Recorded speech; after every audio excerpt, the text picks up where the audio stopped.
పథకాలను పెట్టిరు. Free bus కాకుండా మీరు ఏం చేసిరని మేము జనసేన పార్టీ నుండి కాంగ్రెస్ ప్రభుత్వాన్ని సూటిగా అడుగుతున్నాం. అంతేకాకుండా ముఖ్యంగా మా షేర్లింగపల్లిలో ఈ రోడ్డు చూడండి ఎలా ఉంది, మీరు నిల్చున్న రోడ్డు చూడండి ఎలా ఉంది, ఎంత అధ్వానంగా ఉంది. ఇలాంటి చేతగాని ఎమ్మెల్యే, కార్పొరేటర్, ప్రజాప్రతినిధులు మన షేర్లింగపల్లికి అవసరమా? మనకు అవసరమా? ఇలాంటి ప్రతినిధులు ఉండి, ఇంతమంది ట్యాక్స్ పేయర్లు ఉండి, షేర్లింగపల్లిలో అత్యధికంగా ట్యాక్సులు కట్టే నియోజకవర్గం షేర్లింగపల్లి. ఇలాంటి షేర్లింగపల్లి నియోజకవర్గంలో కనీసం రోడ్లు లేవు.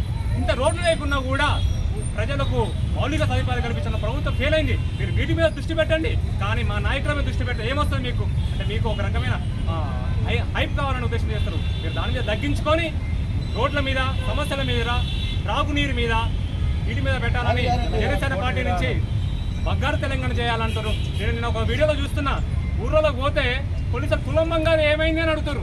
అడగాలి, తులం బంగారం ఏమైంది అడగాలి. ఇవన్నీ కాంగ్రెస్ నాయకులు, నేను ప్రజలందరికీ చెప్తున్నా, కాంగ్రెస్ నాయకులు ఇంటికి వస్తే ప్రచారానికి సర్పంచ్ ఎలక్షన్లు వస్తే ఖచ్చితంగా అడగండి, తులం బంగారం ఏమైందని అడగాలి.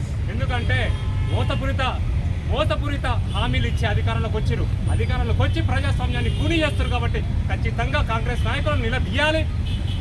అదేవిధంగా మేము జనసేన పార్టీకి యొక్క సిద్ధాంతాలను, ఆశయాలను అనుగుణంగా మేము కార్యక్రమం చేస్తుంటే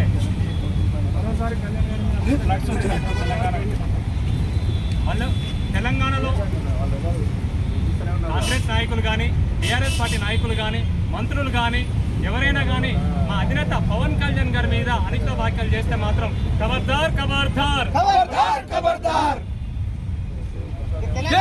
జనసేన పార్టీ వామన అవతారం ఎత్తబోతా ఉంది. జై జనసేన, జై జనసేన, జై జనసేన, జై జనసేన, జై తెలంగాణ, జై తెలంగాణ. లాఠీలతో తూటాలతో జనసేనను ఆపలేరు, లాఠీలతో తూటాలతో జనసేనను ఆపలేరు, లాఠీలతో తూటాలతో జనసేనను ఆపలేరు. కొత్త కాదు ఉద్యమం మొదలెడతాం మిమ్మల్ని.